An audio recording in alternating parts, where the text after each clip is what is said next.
everyone. Thank you for joining us for our first official episode of No Shame, No Blame, a podcast where we talk about various areas of self-growth and share stories of things we've learned along the way. I'm your host, Brandi, and with me is my co-host and longtime friend, Miguel. Good afternoon, everybody. How's everybody doing? Good. How are you? How was your past few weeks? Whew. How are the kids? Kids are doing great. No, I'm lying. They're not. That's what a lot of people say. You realize that, right? A lot of people say, you know what? I'm doing great. I'm doing well. But in reality, we know that that's not the case. It's hardly ever true. So, as I mentioned in our intro, this past week was a really tough situation for me. I got divorced, so long-term relationship, 10 years. So yeah, my kids are struggling right now. The older ones are feeling a lot more. So I'm just trying to navigate that. I'm trying to navigate work. I'm trying to navigate the situation at my house. And it's a cluster fuck right now. So what about you, B? Reality, right? Same. Yeah. So yeah, same thing. I mean, I'm not divorced, but going through a separation from a very long-term partner, 17 years. Also my daughter's father, and trying to figure out what we're going to do with our house and kind of get all that stuff in order is the kind of the last piece we need to dissolve our financial ties. And so that's rough. We also have, my oldest is 12, so that's been exciting. Goddamn, they're not lying when they talk about fucking hormones and those teenagers. Oh man, I thought she was going to be the easy one. Like, my oldest is mellow, but not right now. So that's been fun. And then, as you know, and our listeners who don't, I'm on the back end of a cancer battle. I was diagnosed with breast cancer in February of this year, and in October I was officially in remission. Still doing some That's amazing to hear, B. immunotherapy. Yeah, it was a journey. It was a lot to learn. That's the first thing I will say. Well, there was a lot to be learned in that for me. So yeah, kind of trying to pick up the pieces of my life and figure out where I'm going and what I want to do next. So I hear you on that. That's I think that's part of what we're doing here, trying to kind of rediscover ourselves a little bit. Trying to rediscover ourselves, trying to pick up those pieces. And obviously, by extension, helping our listeners out there that are going through similar things. Absolutely. Not necessarily to the T, right? But giving them a platform to be able to, listen and maybe feel less alone. Feel less alone for sure, because God knows it is a brutal situation to be in when you have no one to talk to. And I think with where we are just as in society, it's like we just all need to know that we have like a safe space where we can, no judgment, come and just say what we want to say, express how we feel, or talk about what we are going through, and not feel like we have to tiptoe or worry about other people's feelings, or you don't have to worry about being politically correct here. So like on that topic, like today's episode, we're going to be discussing vulnerability. And I think it's a really great topic to start fitting place, considering that, we finally decided to make this move, start the podcast, and being willing to put our thoughts and experiences out there for people to not only hear, but judge. Yeah. Super vulnerable place to be. So as we do this episode, I might simultaneously be convincing myself to push the publish button on our episodes. But that's neither here nor there. As far as any news goes, we're still working on a website, and we are going to be working on some bonus episode ideas. So if there's anything that you would like us to do or things that you're curious about, feel free to email them to us at nsnbpod@gmail.com. That's nsnbpod@gmail.com. We hope to be bringing you guys a lot more things as we progress on this journey together.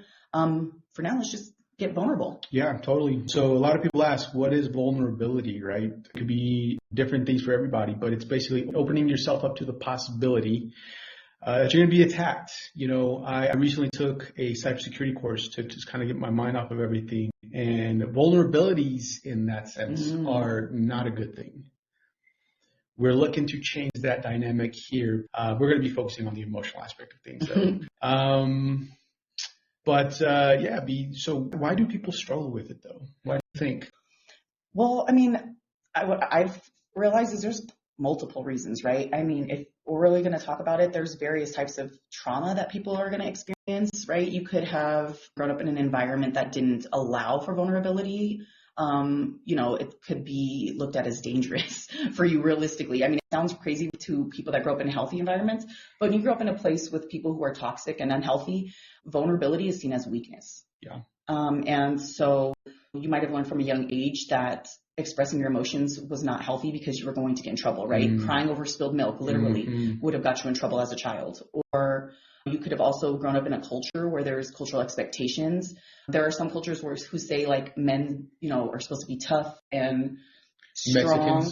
Mexicans. Machismo, yes, Mexican culture. Sorry to my Mexican brothers out there, but you guys got to admit that it is true. We do have a tendency to struggle with that as Mexican men. We shy away from being vulnerable. We find it, there's a saying in Spanish that they always say that solo las niñas lloran. And what that means is only little girls cry. Oh, I love it. I was just going to say that. Like, isn't that considered like only women deal with emotion? Only women cry. Only little girls cry. And that's something that we're hoping to break, right? Yes. Because come with it. We're all say it again. We're trying to break that, right? We are all human beings. It doesn't matter if we're male, female, however you identify, we're humans.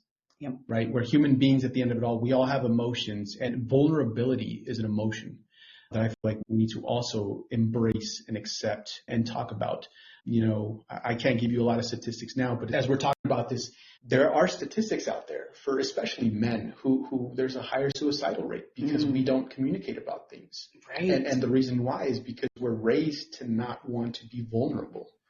Wow. That's interesting. In college, we did a study about that too, firefighters, and how they because they experience such traumatic things, they lose like little children in horrid fires. And like they experience a lot of traumatic things on the job. And a lot of them don't want to seek out therapy. And because the same thing, they realize because it's a male dominated field that there's this stigma that they're going to be ostracized by their fellow coworkers who are men if they admit that they're struggling if they lost somebody in a fire or seeing something horrible. So it's true. So it's not just on a cultural level, correction. It can even be in professional settings. Professional settings, it's part of the unfortunate male thought process. We're prideful creatures. We're stubborn creatures. The vision for us is meant to be protecting and providing. And if we show any sign of emotional vulnerability, like you said, we get ostracized. Yeah, exactly. And so that's another reason, right? Some people struggle with rejection. They might have that fear. They can also, again, other types of traumas I talk about past, but also present, right? If you're in a toxic relationship with someone now, it doesn't matter how healthy you were yesterday because they can completely screw up all of the work that you have done on yourself. And so if you are in a relationship or getting out of a toxic relationship, it's completely understandable that you are protecting yourself and not willing to be vulnerable because you've probably had it used against you in some form. And so that's made you hesitant. So in my opinion, like when we talk about self-healing and really learning how to do our self-work, the first thing that we need to do, especially when it comes to vulnerability, is learning how to lock into our bodies. And the reason I say that is because we all need to learn what our triggers are, right? So how could we possibly learn what our triggers are without understanding what we feel in our body? For sure. Right? And emotion comes with discomfort, right? And so if you really stop and pay attention, like your body reacts to traumas, to triggers, for sure, to all these things too. And so, like thinking fight or flight, right? How does your body react when you're going to get attacked by a bear? Oh, yeah. So it's like the same thing happens when you're being vulnerable and you're scared. The chemical responses are happening simultaneously in our brains. So I think we just pay more attention to that instead of how our bodies are reacting during stressful situations. So for me, when I first learned how to be vulnerable, I feel discomfort in my chest. Like that's my physical cue. So for me, it was funny how I kind of discovered it, right? So I was in therapy and my therapist complimented me about my parenting. And at that time, I wasn't somebody who can take a compliment. So I would always chuck around it, right? When somebody would compliment me, I'd be like, oh, you balance so much. You're so busy all the time. And I'm like, well, someone has to do it. Yeah. It would be more like that. And so she was like, why do you do that? Like, why do you dismiss the compliment? I want you to practice saying thank you. And I remember telling her, that feels so fake. And I feel so uncomfortable. I feel this incredible discomfort in my chest. And she was like, just practice it for the week. Like, I promise it gets easier. And so, I did. And she was right. It did get easier. But how crazy that I couldn't even take a compliment. Like, That's how uncomfortable it was for me. I couldn't even say thank you without being uncomfortable. That's how unconnected I was from vulnerability. You know what I just realized? Well, as you said that, I do the exact same shit. I think a lot of us do. Crap. And you don't notice it. No. Until you just mentioned it. But you know why? I think I told her because I felt like when you say, somebody compliments you and you say thank you, it kind of feels egotistical. From my perspective, that's how I felt. Oh. But again, I think that this is part of our like trauma from childhood, kind of like, oh, you think you're good? You think you're too good? Like, and maybe not even necessarily from adults, maybe just from, like, I grew up with a lot of siblings. Yeah. So it's like. Friends. Right. You have a lot of friends. You talk about bullying and stuff like that. You go through all this stuff with your friends and things, and holy cow. Yeah. See? Fascinating, right? So it's not even just like vulnerability is not just about opening up. It can be just something as basic as saying thank you. Thank you to a compliment. Because I do the same thing. I'm like, yeah, well, and I talk around it. So like, dang. So what about you? Do you notice any other like physical triggers when you're uncomfortable? When I'm uncomfortable, I start to shake. I feel inside, like I feel like I get this like shaking feeling. And I was imagining you physically shaking. I was like, this is the happiest seizure of my life. Having the seizure. No, I feel like it's an internal shake. It's almost like anxiety is I guess the best way that I can describe that. You know? I understand exactly what you mean. I get that same sensation when I do public speaking. And that, like, I feel like my knees are shaking. It's how I always tell people, I feel like I'm shaking. You don't see that? But I'm not. Yeah. I'm like physically not shaking. But I feel like that like internal shaking, like, man, like I gotta really do this. Did you ever like associate that with like discomfort around like specifically vulnerability or just discomfort in general? I think if you really want to get down to the nitty gritty, I feel like we're always vulnerable, right? That there's never a time where we're not vulnerable. And so I think we get comfortable with certain aspects of our vulnerabilities. But the second we have an issue that's taking us out of that comfort zone, no matter how minute it is, I think that's what it is.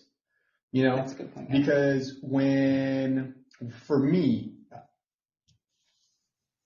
I wouldn't even say I'm afraid of public speaking because I used to do it a lot at my previous job. For those of you that don't know, I'm not going to get too much into this, but I'm a private client banker. So my role is to talk to a lot of people about different aspects of their finances. So where I had to kind of make this transition was I went from an area that wasn't as affluent to an area that is super affluent. So in my mind, I'm like, how in the hell am I going to talk to these affluent clients? And they're older, much older. Right. You know, I'm a 37-year-old, pretty much in their eyes, kid. Are they really going to listen to what I have to say? Not only that, man, but I have a kind of a double whammy. Like I'm also a minority. So I was going to say the same thing. You know, it's like I was like, whoa, that's got to be crazy. Like, are they really going to listen to a 37-year-old kid who is also a minority? Who from sometimes I get, you have an accent, and some people are like, you speak English really well, and I'm like, oh, thank you. Right, the like backwards compliments. Yeah. So I don't know, but one of our private client advisors, he told us, for you to be able to do a good job here, and this is everything. It doesn't matter if it's work related, if it's life related. You have to get comfortable being uncomfortable. Snap. Dang. Right. That's the only way you're going to grow. Is you have to be comfortable with being uncomfortable. That is so true. If you can do that, what's the worst that's going to happen? In my case, you're going to tell me no. But in life, right, you're going to stumble, you're going to fall, but you're going to grow. Yeah. And that's what it's about, right? It's about you're going to learn from the stumble and the fall. Exactly. To make sure that you don't do that again. Exactly. Right? Yeah. So see, it's interesting that we're talking about that because, again, that's how we reconnect, like trying to find a way to connect our mind and our body. It comes from having to do that work. You want to make sure that you understand what it is that triggers that vulnerability. And like you said, certain people are more vulnerable in certain situations than others. Some people are better at public speaking than others, so they don't feel vulnerable. But recognizing when you do and what it is that's triggering you is key. And so paying attention to if you have an upset stomach, or like when I get really stressed and overwhelmed, I clench my jaw when I sleep. So the next morning, like my teeth are sore or my jaw is tight. People, you tense your muscles. So things like that are all your body's way of expressing that it's stressed, that it's going through something. You're uncomfortable. You're uncomfortable. And for people that aren't in that place, like there are a lot of ways that we can start kind of creating a mind-body connection. So that's like meditation, visualization, mindfulness practices, Yep. exercising, Yep. breath work. Yoga is great because it mixes really like good. exercise, breath work, and mindfulness all together. I never thought I was going to do yoga my entire life. You know the only reason why, I'm going to tell you. So you've known me for a very long time. Mm-hmm. You know my history, right? Realistically speaking, the only reason that I ever got into yoga was to just get at a chick. Shocker. Dead ass. And I did it and I was like, holy shit, this is hard. Like it is. She had me to like this core power yoga spot, literally like right down the street from here. It was like called hot yoga. And I'm like, oh, how bad can this be? Oh, it was the worst shit I ever did. I could not move for days. Newfound respect. I've tried yoga, but to be honest, I struggle with mindfulness. I have anxiety. I think and overthink and overthink. So to be honest, I'm sure if you said practice and practice and practice, I could do it because I practiced meditating during COVID. And I really got good at honing in on meditating. Nice. So I'm sure I could do it with yoga, but your girl's just too stubborn. Listen, look, I'm talking about breaking stereotypes, not stereotype in my mind about who does yoga. Take that as you will. I'm not going to go into depth. Me too. I had a similar mindset. I was like, yeah, who the hell does yoga? No, I did. Actually, you know what? I did yoga for a very long time while I was doing P90X. That's what my first thought was when you said that you did yoga. I was like, well, you probably had to do it through P90X, right? I did it prior to that. Okay. Just to get at a chick. And then you realized how out of shape you were and had to do I realized how out of shape I was. And then years later, I did P90X, and P90X put it in as part of the routine. Okay, so anyway, back to what we're talking about. Besides exercising and breath work, there's also something called progressive muscle relaxation, or PMR. Have you heard of that? I haven't. So it's where I only know about it because you also do this in meditation. Okay. It's a relaxation technique where you close your eyes and then you focus on particular muscle groups at once. So like your legs or your back or your arms. And what you do is you focus and you want to tense your muscles really like super tense, and then you want to release them and let them relax. And so you do that like 2 or 3 times to the same muscle groups. And first of all, you're practicing like that physical response to recognize tension in your body and how to release it when you feel it. Oh, okay. And then for 2, it also is really good to help you sleep and relax. Really? Yeah. So it's a way to put your body to sleep. Huh. They recommend doing it to help you like really settle in and relax. Makes sense. At the end of the day. That makes sense. And so that's also a really great technique to, especially if you're really disconnected from your body, to kind of start getting back in tune. So we were talking about why it's important to practice vulnerability and recognizing like discomfort through vulnerability, but why is vulnerability even important? I mean, it allows us to be authentic, right? It allows us to give people who we are, even though we don't really want to do it. But at the end of the day, if people can accept you for you, are they really worth continuing to interact with them? Not just people in general. I mean, you can't get away with it, I guess, in a work environment. Like I said, I go from being super professional at work to then being not necessarily hood mix, but laid back. Yeah, I'm more laid back. But it's important to do so because for me, and I don't know if you feel this way, but I don't want to give someone a fake impression of who I am. Yeah. Oh, that's kind of crazy because that's interesting because it's like we're talking about first impressions. Like, how much do you give? Yeah, I think that's a tough question to It's like, what would that like boundary be? Because I'm a person like we like to go into some deep shit. Mm-hmm. Like, I think I don't know. To your point, first dates are really tough, right? Here's the thing: when it comes to that sort of situation, I think these days we are, and again, trying to break this, right? But we're trying to maybe impress someone too much. Oh yeah. You know what I mean? And so we might want to listen a little bit extra. And then we might be like, oh shit, I don't know how I just got myself into. But this person's, I think we look at the external aspects of how someone looks. Are they really beautiful? Are they really handsome? Whatever the case may be. So I'm just going to listen to this stuff just to kind of somewhat get what I want. But what is it that we want at the end? Right? If you're practicing emotional maturity, and not just trying to get another notch on your belt. Like, I'm way too old for that shit nowadays. You know what I mean? Do you really listen to, I feel like, are you hearing what they're saying or are you fully listening? Because there's 2 different things, right? People listen not everyone, and you can hear what someone says, but are you really listening to what they're saying and what's the benefit? So I don't, that's a tough question. Talk to me in a couple of months, maybe a year. Right. When we get back out to those journeys. Yeah. I don't know. For me, the vulnerability aspect, I feel like, is definitely important, but that's a tough question. How much do you want to give up right away in terms of vulnerability? Because then you start talking about not just emotional vulnerability, but now you're being physically vulnerable. Right. I mean, but let's be honest. That's what I think. I think people are so quick to be physically vulnerable, but that's the problem. Yeah. But why are we so quick to give our bodies up physically, but we're not willing to carnal pleasures?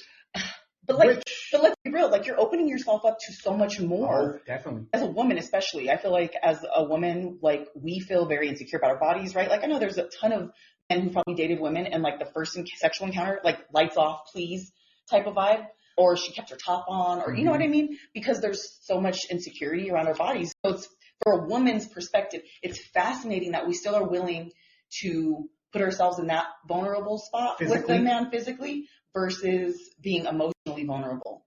But you're right. I wonder if it's more society, how do we feel personally, how we think our date will take it. Yeah, that's a tough thing to do for sure. But I think a lot of it has to do with just maybe society saying it's not okay to be vulnerable. Yeah, absolutely.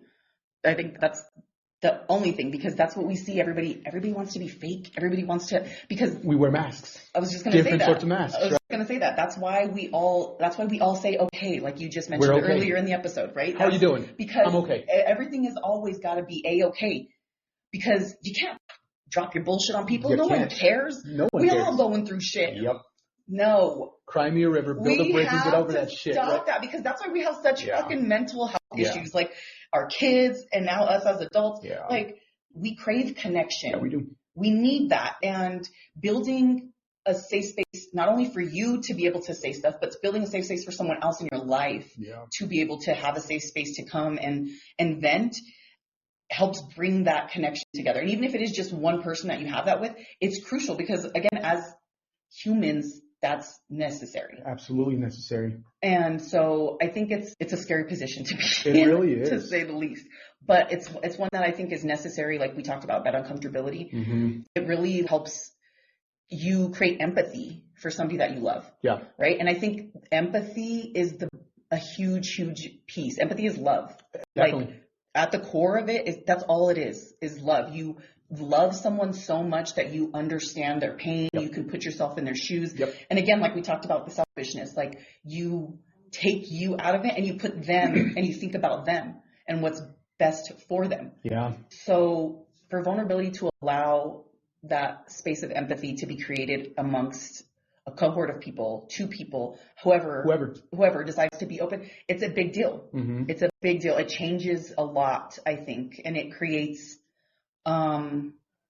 this sense of like feeling like you're not alone. And that's crucial, again, when we talk about mental health, because how many people are isolating themselves because they feel so alone? So alone.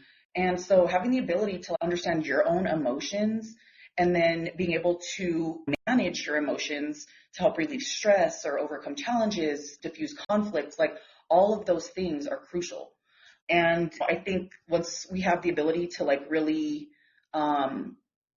develop that understanding, then I feel like it's like the connections that you're going to have are going to be so much more real. And you're going to recognize who are your people and who is your tribe. Yeah. Because when we keep things surface, like how do we ever really find who our people are? People who really understand us or want to understand us on a deeper level. You really can't. Yeah. Not on that sense, right? And that's the thing that people need to understand too is we all try to come out, going back to the mask, with this perfection draped over ourselves. Yeah. We're not perfect. No one is perfect. We're imperfectly perfect, right? And the minute we can realize that everyone has flaws and we're all flawed, right? That is the portion of being vulnerable that we have to understand is realizing you're imperfect, but you're perfect to me, and vice versa, whatever the case, whatever that looks like. Yeah. And I think that's like our podcast, right? No shame, no blame. It's literally like what you experience is something you need to be ashamed of or embarrassed to talk about with people around you, because what you went through, more likely than not, it wasn't your fault. It was people around you. It was your family. It was your relatives. It was your siblings. It was your coworkers. And that's not to create this victim mentality. No, for sure. But sometimes we can't help what happens to us. Yep. And that's what I think people don't understand about trauma too, is it's frustrating when you have someone who's trying to express that trauma or express how they feel around a specific trauma and someone else is quick to dismiss them. Mm-hmm. Like, especially if you're the person that hurt me, right? Coming to you and saying like, you really hurt me. The accountability piece from the other person crucial. Yes, crucial. That's the best word. Because if you're not, what does that do to me? It tears you down. It makes you want to not be vulnerable. It breaks the trust. It does break the trust. That's the first piece that has to be put in place for vulnerability. Yep. And at the same time, though, you can have it at the opposite end of the spectrum too. You can have someone that's wanting to listen to this and the other person just doesn't want to.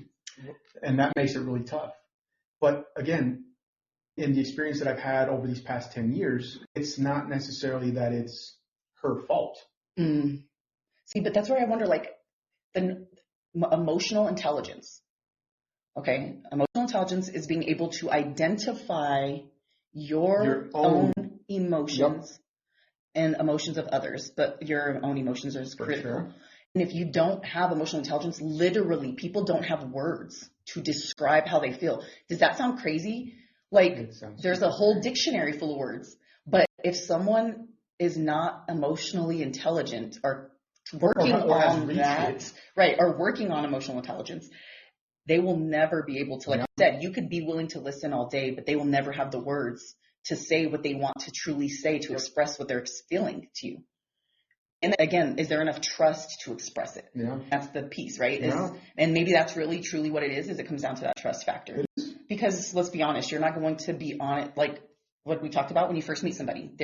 Trust hasn't been established, so it's very difficult to decide how much vulnerability to give because you don't know them. You don't know. And as the date goes on, then evening wears on, then you kind of decide how much trust you feel like you have with that person. Yeah. But that's a good piece. I've never thought about, like, I'm always thinking about being the one to share versus some people don't want to share. Some people don't want to share. Some people that's a great perspective. Listen. I'm the sharer. I'm the oversharer. Yeah. Hello, podcast. I feel like I am also a sharer. You talk about having a group of people that you can talk to, right? Like, I'm going to tell you, right? I felt like if I would have repressed everything that I felt this entire year as I was going through my journey with my situation, I don't know where I would have been, B. I'm not going to lie to you, right? Like, I'm like, shit. I'm not saying that I would have done something stupid because I know better than that. I know I have 4 amazing, beautiful children that I need to live for. And I'm not going to sit here and let them suffer because of that.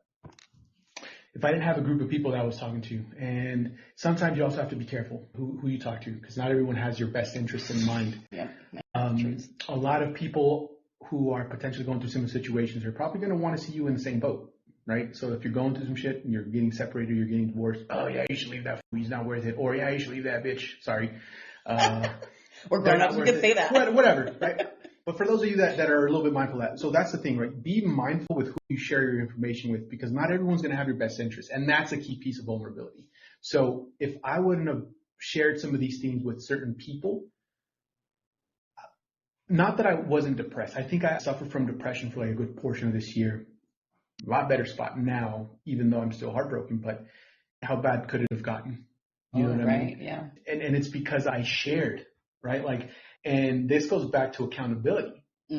If you're not holding yourself accountable for some of the stuff that you're doing in the relationship, are you really going to grow from that? Are you really being vulnerable enough to say, hey, listen, I have a hand in this shit too. I'm fucking up. Right. And so I'm the first one to tell people when I'll tell them, like, listen, this is what I'm going through. And they would ask me, well, why, Miguel? Like, you seem like you're such a great guy. I'm like, guys, you only know a part of me. That is the professional version of me. Yes. You don't know me as a father. You don't know me as a father. You don't know me as a husband. Wow. You don't know me beyond my professional environment. Yeah. So I told him, I was like, I did a lot of stupid shit to her. Nothing that was super bad in terms of I feel could potentially have caused shit to like really go downhill. I was never physically abusive. I never raised my hand at her. when we argued, did I say some stupid shit? Absolutely. Who doesn't? Mm-hmm. Right? You sometimes you let anger get a hold of you and you say some stupid shit. Mm-hmm. You can't take that shit back. And I know that. And words will always cut deeper than a fucking strike, right? Because it lingers. But I told him, I was like, look, throughout like the last couple of years, I did, and I'm not going to get into too many details now. Fuck it. We're getting vulnerable, right? And here's the thing, again, trying to help people avoid this because some people might be going through the situation. So we have 4 kids, as I said, right? Baby number 4, I really wasn't expecting. Baby number 4 happened, and baby number 3 and 4 didn't happen in a sense where we were cool. It wasn't planned. It wasn't planned. Not that everything is. Not that everything has to be, right? But at the same time, we weren't in a good spot in our relationship to have brought baby number 3 and then baby number 4 into this world. My thought process being I wanted to reconnect with her on a level that it was husband and wife couple because we were being parents. Yep. And you want to talk about multi-facets of someone's life, right? You're a husband, you're a dad, you're a provider, you're a protector. There's all these things. You're still all of these things, right? That's never going to change. But I wanted to reconnect with her. And I told her, I was like, listen, I feel like our 2 kids are Band-Aids to our issues. We have these kids and then we try to work things out, but we never really get down and actually discuss what is really going on. We don't go into the problem. Wow. But the point is, I wanted that baby aborted because I was like, I can't do this. And at that point, I was also saying some shit that was just now adding on to the reasons why I wanted out of that relationship. And in retrospect, that wasn't right for me to do. You know what I mean? It was, at the time, a sense of emotional immaturity. It was pride. It was stubbornness. Yep. Ego. It was my ego, right? Like, I'm going to be upfront and tell you, I've never necessarily been fond of piercings for me. To each their own, right? But I looked past that because of the amount of love I have for her. And we talked about that, right? Is sometimes you have to be selfless and understand that people are more than what their appearance says. Yeah. They're more than, in your case, your tattoos, which that's an awesome tattoo, by the way, right? They're more than a piercing. They're more than the physical. There's inside. And that's the biggest thing that I think at that point, she just couldn't accept it anymore. Right. And that is tough because no matter what I did, no matter what I tried, no matter for how long I tried. See, you broke that trust. I broke that trust. Right. Through your words. Yep. And as your wife, I think it's a whole different conversation if this was like a girlfriend. Yeah. Right. But this was your wife. Yeah. And as a woman and as your ex-wife's friend, I can't even imagine how hurtful that is because I've had a situation where I've had like some negative things said that, yeah, you definitely replay them on a loop over and over, especially when you already don't feel good about certain other aspects. Yeah. It's almost like you were just adding fuel to the fire, and I know that's not like your intention and that wasn't your place. And it's crazy though, this has to be a lesson for you now instead of a moment where you were able to say, hey, I made a mistake and this is how I was able to repair it. Unfortunately, now it's something you're going to have to learn from and be mindful of in the future of not letting our anger get the best of us. Because in a moment of your wife's vulnerability, when she was in a space where she was vulnerable, extremely vulnerable, you unfortunately caused a lot of damage and she shuts down and now she doesn't have trust to be able to put that back into you, which really is what caused the end of the marriage. And that's so sad because you guys are great. You guys were great.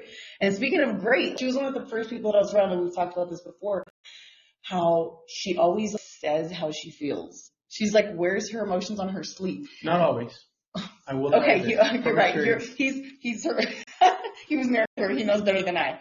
But I will say, okay, so his 2 oldest kids and my 2 daughters are close to the same age. Yeah. So when we get together, it's always like a great time, especially when me and his ex get together. The kids are doing their thing and me and her get to have our time, and it's like perfect harmony. All these kids are finally out of our hair and we get to enjoy some girl time. But I will say that was part of the thing that I really fell in love with her about, was because she was always so vulnerable with her emotions as far as the kids.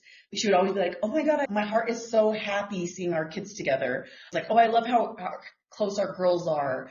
Like, my heart could just burst at how much they love each other. Yeah. I've never met somebody like that before her, who just, when she felt happy, she said it. And that's part of the reason why I fell in love with her. But at the same time, a lot of it was the biggest thing is the one thing that we have to understand is it's not always rainbows and butterflies. Right. Like my good friend Adam Levine says from Maroon 5, right? It's compromise. It's always compromise that moves us along, right? Thank you, Adam Levine. But she was always like that on the positives. Yeah. On the negatives, it was hard to get her to talk. Like I said, for me as a friend, her vulnerability is, in my opinion, her strong suit, in that sense of that positivity is what you want in a friendship. You like do. she's, again, I went through cancer. You know how much I loved talking to, especially because I didn't have a lot of my own people in my corner in there for me. And like you said, like being depressed and the reality slap of like, we both know who my family is. And I shouldn't have had expectations. And I should have learned I have learned from the time I was yay big about expectations. But there's always hope. And there was, and then there was the letdown, which is always the hard part. That's always the hard part. But that's my point, is she was always that little ray of sunshine when I needed it. And so in regards in friendship, I really appreciate her for that and that openness and vulnerability she provides, because then she also gives me the space to be, not only are we like that much where we're like, oh, we can be very vulnerable about how happy we are, but that also pendulum swings the opposite way, where we're both very open and honest with each other when we're really struggling. Like, I've talked to her about mental health struggles. Do you know what I mean? Like my own children's mental health struggles. And the same with her talking to me about, like you said, how difficult it can be on the older kids with you guys separating and how much extra responsibility they end up having to have. And so it also created this like beautiful dynamic where we can be vulnerable with each other in positive ways and also in some of the negative ways. But again, that's the way that she's cultivated our friendship. It's not the same as cultivating a relationship. So again, like you said, the multifacetedness of being who we are creates different types of relationships. And she's got a lot of work that helped her with that. And that's the biggest thing that I'm proud of her for, because again, from my side of things, I didn't get that. Yeah. You know, I got all the positive stuff, which was great, but it's like when you have an avoidance syndrome when it comes to some of the shit that we're going through. So for her to now want to discuss on some of those things, and she's done it with you, that to me, I mean, I'm proud of her. I mad love for that woman. I kind of wish she would have done that a little bit sooner with me. Yeah. I mean, it's a process. And she'll get there one day. You know what I mean? You know, but it is what it is. Like you said, this is a lesson. It's a life lesson. And it's something that I hold very dear to my heart, because I look at my baby and oh my gosh, he's the most adorbs, and he's addicted to his father. You've never seen a baby more in love with his dad. But deep down, I feel like shit. You know what I mean? Right. I feel like that's why your connection is so special with him. I agree. And, you know, I always like to quote silly movies. To me, Kung Fu Panda, the first one, is like one of my favorite movies, because Master Oogway always says something, right? Yesterday is history, tomorrow is a mystery. Today is a gift. That's why it's called the present. I can't change the past. I can't focus on the future. All I can focus on is what I'm doing now for him and what I'm doing for all my kids in the moment, in the today. Boom. We don't know if we're going to wake up tomorrow. That's the biggest thing. And I know one of the biggest things that you and I talked about, right, is you just, you know, beat cancer. And you were so concerned about, shit, what if it's my last day? And I told you, I was like, B, our last day could be any time. It doesn't matter if you have cancer, if you're healthy. Shit, I was driving to work one day, and there was a car that had flipped 7 times, and the lady passed away. Oh my gosh. Going to work. Oh, that's awful. You know what I mean? Like, people at my job, they're older. They say, oh, well, I'm 95. I'm getting ready to go out the door. I'm like, ma'am, sir, I may go before you go. You don't know that. That's true. Life is unpredictable. The only thing that is guaranteed is death. It doesn't matter if you have cancer. It doesn't matter if you're healthy. You can be a healthy 22-year-old. You don't have to whisper the word cancer. Right? It doesn't matter if you have cancer. Sorry, it's just, you know, I get it. But you know what I mean? Like, it doesn't matter. Like, you can't, you got to do things in the now. You got to focus on the now. As hard as it is, and this is something that I'm still trying to learn as well and deal with, is you can't continue to focus on the past. And you can't focus on the future. I forget, there was another saying that Sun Tzu says, that if you're anxious because you're worrying about shit that's other than the now. You're depressed because you're worried about the past. That's where it is. You're depressed because you're worried about stuff that happened in the past, and you're anxious because you are worrying about stuff that's in the future. And you can't control that. You can't. So if you're living in the now, you're going to be more mindful. At peace. You're mindful. You're present. You're present. In regards to being mindful and what we want to do now, and you've been talking about the kids and mentioning how your ex-partner is not as vulnerable when it comes to the negative stuff as you would like.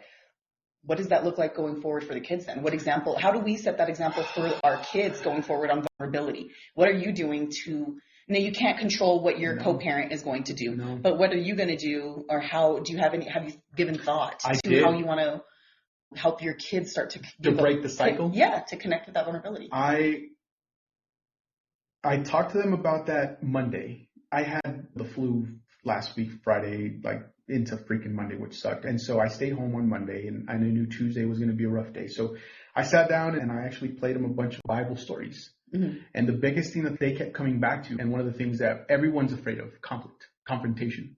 It's not a bad thing. And this is what I told my kids. I was like, guys, we have to change the mentality and understand that conflict is a good thing, but we have to find healthier ways to have these conflicts and healthier ways to resolve these conflicts. Yeah. But we don't have a manual for this. Hint, we're going to get into that in communication episodes. We don't have an instruction manual for that. But I told them, I was like, guys, things are always going to break. There are certain things where you're like, I can't fix this anymore, and you legit can't fix it. But I told them, I was like, you guys fight all the time. What happens 5 minutes later? Oh, we say sorry, we're playing again. I was like, boom, there you go. Yep. Because they have an innocence about them. And I was like, you can't forget that. And what I was getting to is God ended the world with Noah and the ark, but he gave us an olive branch, number 1, and a rainbow to say that I will never make the world flood again. What does that tell you? That there's forgiveness, that there's, even after conflict, you can still be okay with people as long as you're doing it in a way that's healthy. And that's what I told him. I was like, you guys are always going to fight in everything that you get into.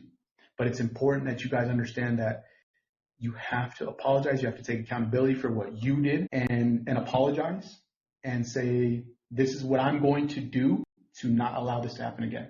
Because you can't be accountable and say, yeah, I'm going to be accountable, but not want to do the work. No, absolutely not. Yeah, right. That's not how that works. No. And at all. You know, I was thinking when you said that, I was wondering if, I wonder if you talked about conflict and the kids and you're like, what happens 5 minutes after? And I was thinking when you were saying that, it was making me think, why don't we do that? Why is it never a 5-minute fight, right? You know why? Because we're jaded. Because we have long memory. We do have long memory. Children are so quick to forget. And little kids, yes, babies, toddlers. But like you just said, thinking about my 12-year-old and my 9-year-old, they'll fight and then they'll take some time apart, 30 minutes, an hour. And then before you know it, they're right back to playing again like that didn't happen. Yep. But if I get in an argument with my partner in the morning, I'm going to carry my grudge and my silent treatment and whatever else all the way through until dinner. And then we're going to fight. We've been fighting all day, texting about it or having disagreements, or making snide little comments, what have you.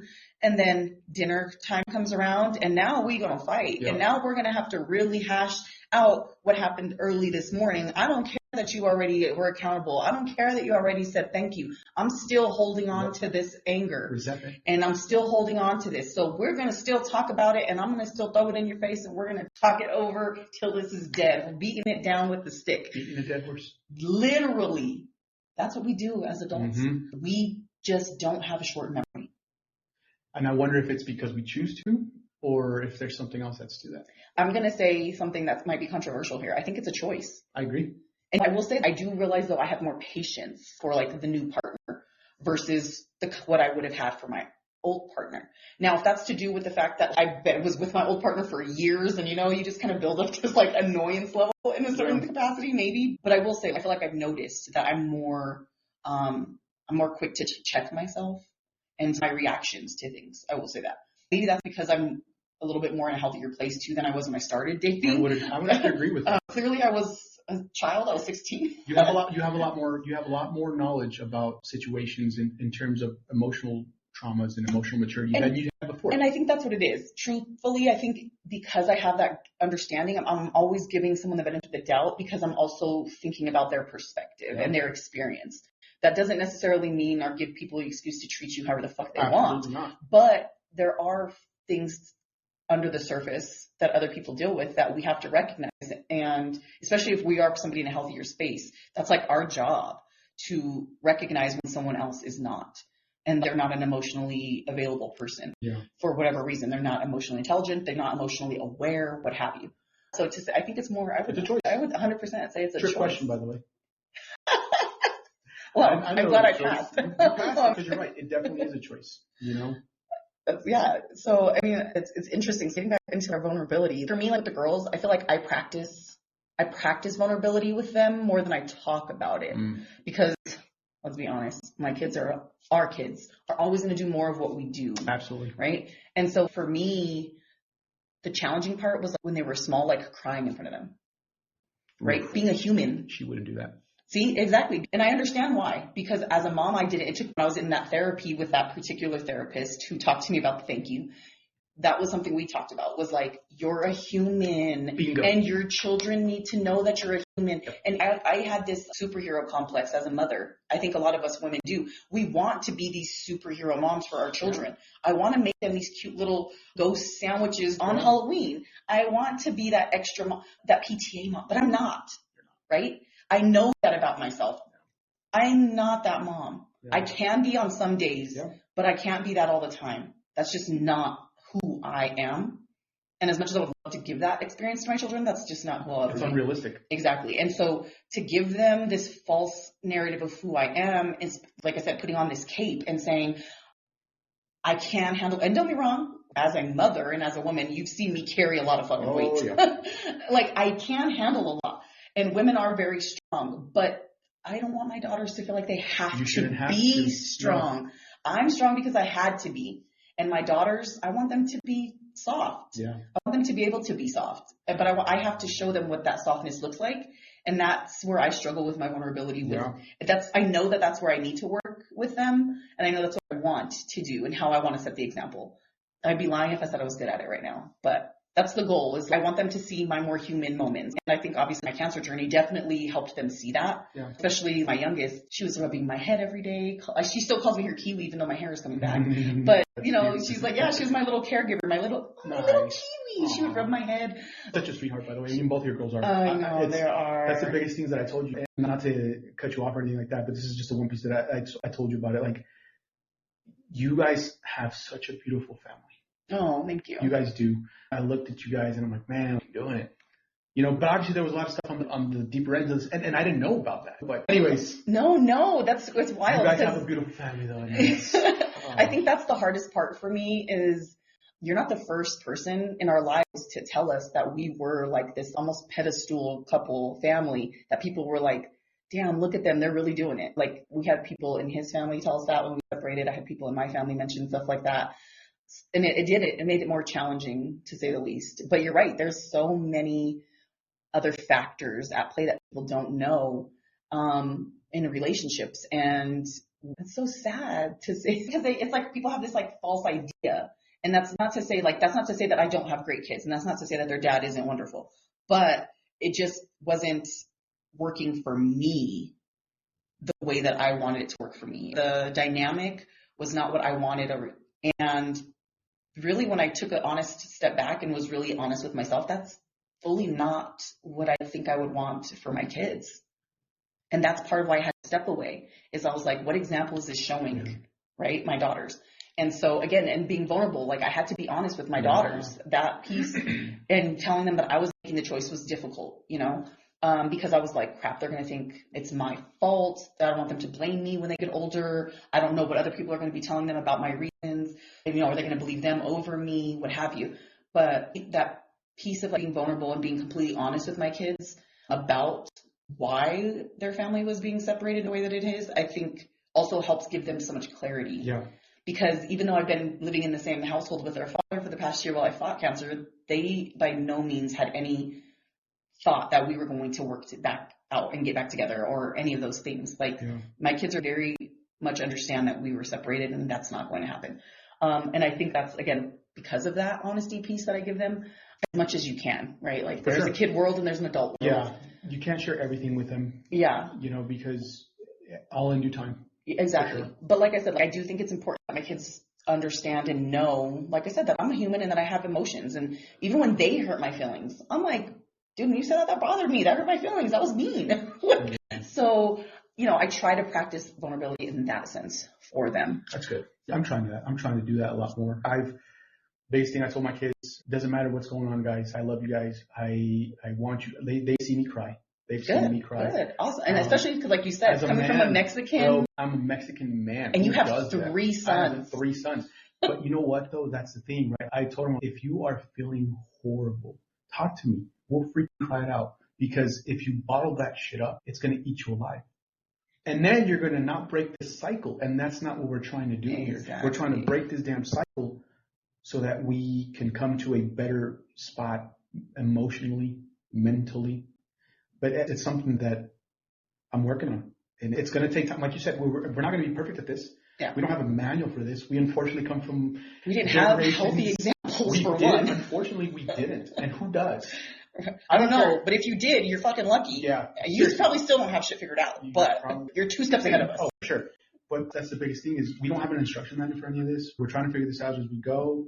And the only thing that we can worry about is can we have our kids in a better situation than when we were? Exactly. And the same thing for our parents to us. Yep. And I think, and that's the biggest thing, right? Like you said, breaking these cycles. How are we going to foster an environment where vulnerability is safe and okay? Yeah. And both negative and positive. Yeah. And I think it's interesting because I've talked about how I do that and I express it and show it to them. But like my daughters actually, I've been cultivating that vulnerability with them since they were small. Like this open dialogue where they can say anything to me, even if it's stuff that would piss me off, that would like, trigger you. I'm not kidding. One time she told me that she was tickling me, but it seems like inappropriate, right? And I was like, the mommy in me wants to like, protect and like, what do you mean? Yeah. But I had to keep that composure and be like, what do you mean? And be more like inquisitive and curious. Yeah. Because if I would have reacted that way, it would have shut her down. For sure. And then when she actually started talking to me, I was completely misunderstanding. She just wasn't using the proper words and expressing herself correctly because she was a baby. She was 3, 4 years old. Her vocabulary was not well. Yeah. That makes sense. So again, like cultivating vulnerability is not something that's going to happen overnight either. You know, it is a gradual process like we talked about where you're having to drop little breadcrumbs, if you will, to start building trust. And then somebody has to be able to prove that they're trustworthy, right? You're going to tell them a little something. Is that going to come back to you later when they're pissed and they're going to throw that in your face?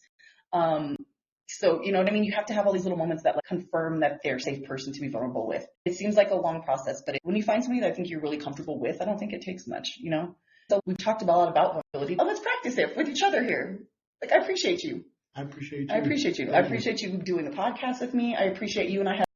You've gone through your divorce and I've gone through my separation. We've kind of been on similar journeys, kind of running parallel to each other. So we've been a great resource and somebody great to talk about things with. You know, and thank you for having me be a part of this. You know, it's obviously not easy, but that's the amount of love and respect I have for you, B. You've been like a sister, regardless of what the hell the situations have been over the course of the years, you know, and I think that we're going to be able to help each other out, just kind of navigate the situation. And as we said, we got to call each other out on the shit that we did so that we can not have that repeat. Because at that point, then we're continuing a cycle and we don't want to continue the cycle. Absolutely. You know, so thank you for having me be on board. I appreciate you a lot. I'm looking forward to continuing this journey. So am I. This is exciting. So, I mean, it's kind of strange. I feel like we're just like talking into the ether, hoping someone's on the other end. But for sure. But we'll see. We'll see what happens. I'm excited. So, I mean, thank you so much for tuning into this week's episode. Please take time to visit, like, follow, and share all of our social media accounts. On Facebook, you can find us at No Shame, No Blame Pod. Soon our website at nsnbpod.com, as well as joining our Patreon for exclusive offers and benefits at patreon.com/no shame, no blame, all one word. You can also email us with questions or just to say hi at nsnbpod@gmail.com. That's nsnbpod@gmail.com. We'd love to hear from you. If you guys loved what we're doing, but these are for sure heavy topics that we're going into, and I know it's not easy. But we hope that you guys can find some sort of, I don't know, what would you say, B? Some sort of... I don't know, yeah, what is the word? Comfort? Comfort. Maybe comfort's the word? Maybe. Yeah. We're working on that. Well, yeah. Maybe comfort, sure, if you want to say comfort. In our experiences and our stories, that's all we really want to do. Yeah. And if there's other things you guys want to talk about or other topics you want us to cover or that you're interested in, yeah, like you said, feel free to drop us an email because these are heavy topics. This one wasn't so heavy, but let's practice while we're here. Maybe spend 5 minutes after you turn off this episode and do something mindful. Yeah, right? Do definitely. some self-care, something for yourself. Go for a walk, listen to music, meditate, close your eyes, whatever you got to do some yoga. Yeah, recenter yourself. Recenter. And we hope you guys have a great week, and we'll be back in the next 2 weeks with our next episode. Thank you guys. Thanks, everyone. Bye.